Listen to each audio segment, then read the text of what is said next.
السلام علیکم ویورز، میں ہوں Shakir Solangi. Viewers, P T I اور حکومت کے درمیان مذاکرات کے معاملے پر دلچسپ صورتحال بن گئی ہے۔ دونوں طرف سے مذاکرات کا راگ تو آلاپیا جا رہا ہے، لیکن مذاکرات شروع نہیں ہو رہے۔ مذاکرات کی سوئی اٹکی ہوئی ہے۔ آج بھی قومی اسمبلی میں دھواں دھار تقاریر ہوئیں۔ رانا ثناء اللہ، اسد قیصر، بہت سارے اور دونوں پارٹیوں کے رہنما جو ہیں، پیپلز پارٹی کے رہنما، سارے کہہ رہے ہیں کہ مذاکرات ہونے چاہیے۔ پی ٹی آئی کہہ رہی ہے کہ اللہ کے واسطے ہمارے ساتھ مذاکرات کرو۔ حکومت کہہ رہی ہے کہ ہم مذاکرات کے لیے تیار ہیں۔ پیپلز پارٹی یعنی حکومت یعنی نون لیگ، پیپلز پارٹی کہہ رہی ہے کہ بھائی مذاکرات ہونے چاہیے اور مذاکرات کے سوا مسائل حل نہیں ہوں گے، ملک آگے نہیں بڑھے گا۔ لیکن اس میں پیش رفت کوئی نہیں کر رہا، کوئی پہل نہیں کر رہا۔ آج رانا ثناء اللہ نے پی ٹی آئی کو مشورہ دیا ہے کہ بھئی آپ کمیٹی اناؤنس تو کریں۔ کمیٹی تو ویسے اناؤنس کی ہوئی ہے پی ٹی آئی نے، لیکن رانا ثناء اللہ نے کہا کہ بھائی کمیٹی اناؤنس کر کے حکومت کو پیغام دیں کہ ہم مذاکرات کرنا چاہ رہے ہیں۔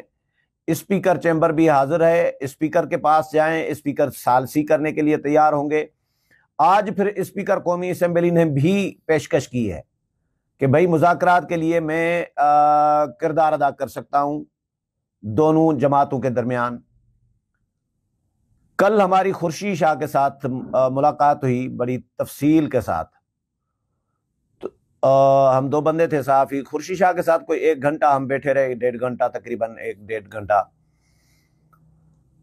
انہوں نے بڑی انٹرسٹنگ بات کی۔ انہوں نے کہا کہ ایکچولی پی ٹی آئی بھی نہیں چاہ رہی کہ مذاکرات ہوں، وہ بھی سنجیدہ نہیں ہے۔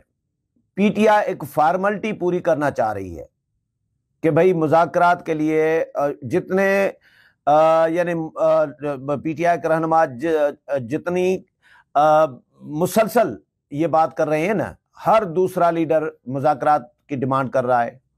شوکت یوسف زئی ہوں، بیرسٹر گوہر ہوں، اسد قیصر ہوں، عمر ایوب ہوں، شبلی فراز ہوں، شیر افضل مروت ہوں، جتنے بھی لیڈر ہیں ان کے کرتا دھرتا، وہ یہ کہہ رہے ہیں، روزانہ کی بنیاد پر بیان بازی کر رہے ہیں کہ مذاکرات کرو۔ یہ جب زیادہ جو راگ الاپے نا پی ٹی آئی والے، سمجھ لیں کہ اس میں دال میں کالا ہے۔ پی ٹی آئی کی سیاست کو جتنا ہم سمجھ رہے ہیں، آپ بھی سمجھدار ہیں ہم سے زیادہ، تو آپ بھی سمجھ رہے ہوں گے، پی ٹی آئی جو کام نہیں کرنا چاہ رہی ہوتی اس پہ پروپیگنڈا کر رہی ہوتی ہے، اس پہ واویلا کر رہی ہوتی ہے، اس پہ مار دھاڑ شروع کر دیتی ہے، ہائڑے گھوڑا، ظلم ہو گیا، یہ ہو گیا۔ تو یہ پی ٹی آئی نے جب اس پہ فوکس زیادہ کرنا شروع کیا ہے نا کہ مذاکرات کیے جائیں ہمارے ساتھ، تو میں پہلے دن ہی سمجھ گیا تھا یہ مذاکرات کرنا ہی نہیں چاہ رہے۔ اگر مذاکرات کریں گے بھی تو اس کا کوئی فائدہ نہیں ہوگا، کوئی نتیجہ نہیں نکلے گا، کوئی یعنی کامیابی کا آپ دور دور تک امکان نہ سمجھیں۔ میں آپ کو کہہ رہا ہوں، مسلسل اپنے ویلاگ میں یہ بات کر رہا ہوں کہ پی ٹی آئی کے ساتھ مذاکرات کا کامیاب ہونا یہ کرامت سے کم نہیں ہوگا، کیونکہ پی ٹی آئی تو ملک میں تعمیری سیاست تو کرنا ہی نہیں چاہ رہی نا، ملک کا بھلا تو سوچ ہی نہیں رہی نا۔ پی ٹی آئی کا کیا لینا دینا اس ملک کے بھلائی کے ساتھ، اس ملک کے عوام کے فائدے کے ساتھ کیا لینا دینا؟ جو پی ٹی آئی عالمی اداروں کو خطوط لکھے کہ پاکستان کو دیوالیہ ہونے دو، پاکستان کو امداد نہ دو، آئی ایم ایف کو خطوط لکھے جائیں کہ پاکستان کے ساتھ ڈیل نہ کی جائے، جو پی ٹی آئی کانگریس مینو سے امریکی کانگریس میں قراردادیں پیش کرائے، جو پی ٹی آئی اپنے حواریوں کے ذریعے، باہر بیٹھے حواریوں کے ذریعے پاکستان کو، اداروں کو، فوج کو، ریاست کو بدنام کرنے کے لیے مسلسل کمپین چلائے، جو پی ٹی آئی اس ملک کو دیوالیہ بنا چکی تھی تقریباً، جس پی ٹی آئی نے کشمیر بیچ دیا، مودی کے گود میں دے دیا، جو پی ٹی آئی کا لیڈر مودی کے دوبارہ جیتنے کے لیے دعائیں منگواتا رہا لوگوں سے کہ دعا کرو کہ مودی جیت جائے تو کشمیر کا مسئلہ حل ہو جائے گا، جس پی ٹی آئی نے سی پیک کا کام روک دیا، اتنی $50 ارب سے زائد کی سرمایہ کاری چائنا کی، اس کا ستیہ ناش کر دیا، جس پی ٹی آئی نے ملک کو بدنام کیا، ملک کو آئسولیٹ کیا، معیشت تباہ کی، وہ اور یعنی جی ایچ کیو پر حملے کیے، شہداء کے یادگاروں پر حملے کیے، بے حرمتی کی، کور کمانڈر ہاؤس جلایا، جناح ہاؤس جلایا، بغاوت کرانے کی فوج کے اندر کوشش کی، اس پی ٹی آئی سے ملک کی بھلائی کا فائدے کی توقع کیسے رکھی جا سکتی ہے؟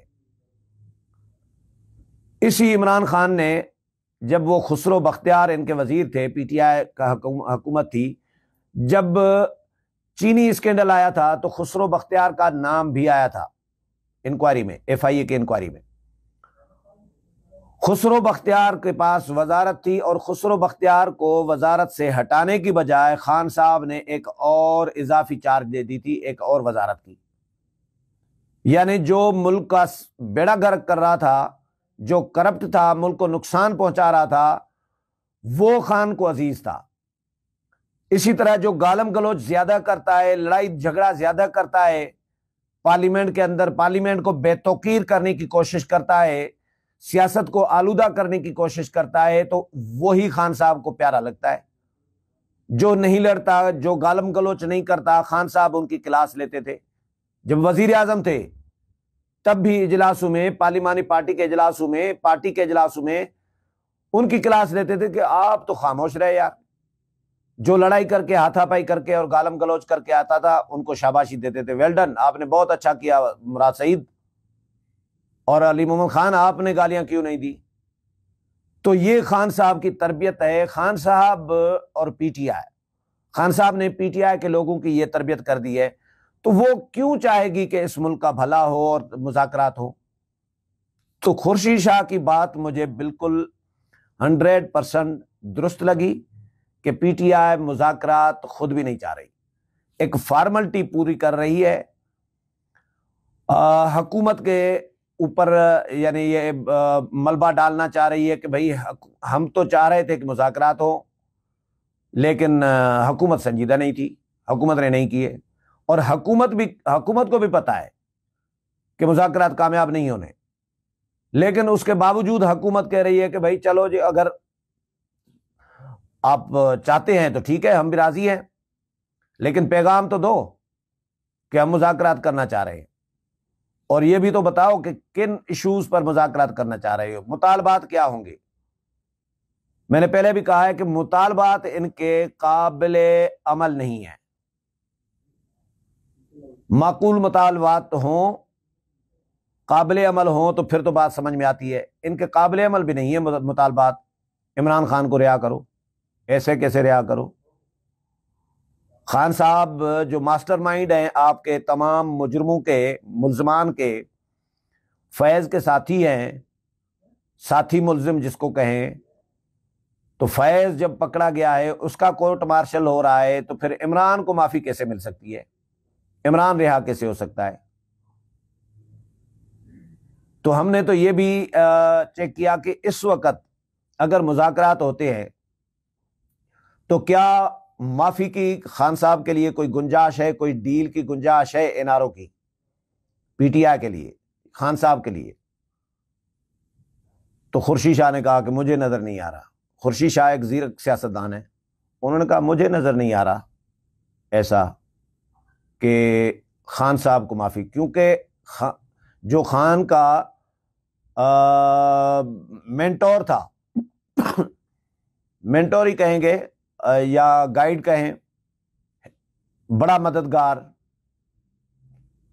جنرل فیض حمید، جب وہ پکڑا گیا ہے، اس کو معاف نہیں کیا فوج نے، اسٹیبلشمنٹ نے، اداروں نے، ریاست نے، تو پھر خان کو کیسے معاف کیا جا سکتا ہے؟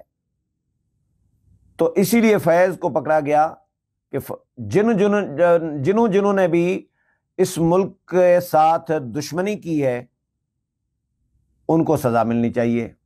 پی ٹی آئی کے بہت سارے اور بھی پکڑے جائیں گے۔ فیصل واڈا بالکل ٹھیک کہہ رہے ہیں، صرف خان نہیں ہے، فیض نہیں ہے، پی ٹی آئی کے بہت سارے اور خان کے جو حواری ہیں، جو مفرور ہیں، جو اس وقت اشتہاری بنے ہوئے ہیں، وہ بھی پکڑے جائیں گے۔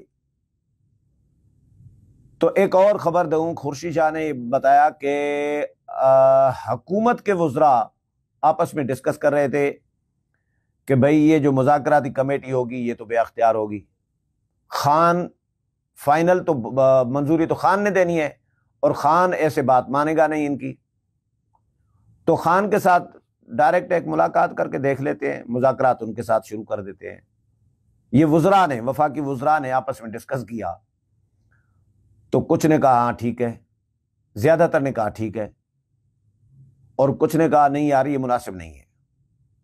پھر کسی عقل مند نے کہا کہ یار اگر آپ جاؤ گے بھی تو خان تو ملے گا نہیں، آپ کو باہر سے واپس کر دے گا، وہ کہے گا کہ میں نہیں ملنا چاہ رہا، تو پھر تو یہ انسلٹ ہے آپ لوگوں کی کہ خان نے واپس کر دیا۔ تو نون لیگ کے وزراء نے کہا کہ یہ تو پھر اچھی بات ہے، ہمارے فیور میں ہوگا معاملہ، کہ بھئی ہم تو گئے تھے خان کے پاس مذاکرات کے لیے، وہ تو ملا ہی نہیں، اس نے انکار کر دیا، ملنے سے بھی انکار کر دیا، تو قصوروار وہ ہے، ہم تو سیریس ہیں، سنجیدہ ہیں، یہ تو معاملہ ہمارے فیور میں جائے گا۔ تو ہم ایک حجت تمام کر کے دیکھ لیتے ہیں۔ تو یہ ڈسکشن چل رہی ہے۔ مولانا فضل الرحمان کے حوالے سے بہت ساری خبریں چل رہی ہیں کہ مولانا فضل الرحمان بھی شاید عمران خان کے ساتھ اڈیالہ جیل جائیں گے۔ تو میں اپنی جو اسسمنٹ ہے یا جو انڈرسٹینڈنگ ہے، مجھے نہیں لگ رہا کہ مولانا فضل الرحمان اڈیالہ جیل جائیں گے عمران خان کے ساتھ ملاقات کرنے کے لیے۔ خورشید شاہ سے بھی ہم نے ڈسکس کیا، انہوں نے بھی کہا کہ مولانا ایک منجے ہوئے سیاستدان ہے، زیرک سیاستدان ہے، وہ ایسی کوئی غلطی نہیں کریں گے کہ خان کے پاس اڈیالہ جیل چلے جائیں مذاکرات کے لیے۔ اگر گئے تو پھر ہم مولانا سے پوچھیں گے کہ مولانا ابھی تک جو خان صاحب جب گرفتاری سے پہلے تک جو آپ کے بارے میں کہتے رہے تھے، کیا وہ درست تھا جو آپ ان کے ساتھ ملنے گئے ہیں؟ یا خان کے بارے میں جو آپ کہتے رہے تھے کہ یہ یہودی لابی کا ایجنٹ ہے، تو کیا وہ غلط بیانی کر رہے تھے آپ؟ کیا وہ غلط بیان تھا، غلط موقف تھا آپ کا جو آپ ان کے ساتھ ملنے گئے ہیں؟ تو یہ مولانا کے بارے میں بڑے سوالات اٹھیں گے۔ پھر تو مولانا کبھی ایسا کام نہیں کریں گے کہ عمران خان کے پاس اڈیالہ جیل جائیں۔ تو بہرحال یہ مذاکرات کی کوششیں کی جا رہی ہیں، لیکن مذاکرات کی سوئی جو ہے وہ ابھی تک اٹکی ہوئی ہے۔ کسی طرف سے بھی، نون لیگ کی طرف سے یا پی ٹی آئی کی طرف سے پہل کسی طرف سے بھی نہیں ہو رہی، پیش قدمی، پیش رفت کسی طرف سے بھی نہیں ہو رہی، صرف باتیں ہو رہی ہیں کہ بھائی مذاکرات ہونے چاہیے۔ ایک خواہش کا اظہار کیا جا رہا ہے، وہ کہہ رہے ہیں کہ ہمارے ساتھ مذاکرات کرو، یہ کہہ رہے ہیں کہ ہم تیار ہیں، لیکن مذاکرات کے لیے کوئی اقدام اٹھانے کے لیے تیار نہیں ہے۔ اس حوالے سے جو بھی اپڈیٹ آتی رہے گی وہ بھی آپ کے ساتھ شیئر کروں گا۔ اگلے پروگرام میں پھر ملاقات ہوگی، تب تک اجازت چاہتا ہوں، اللہ حافظ۔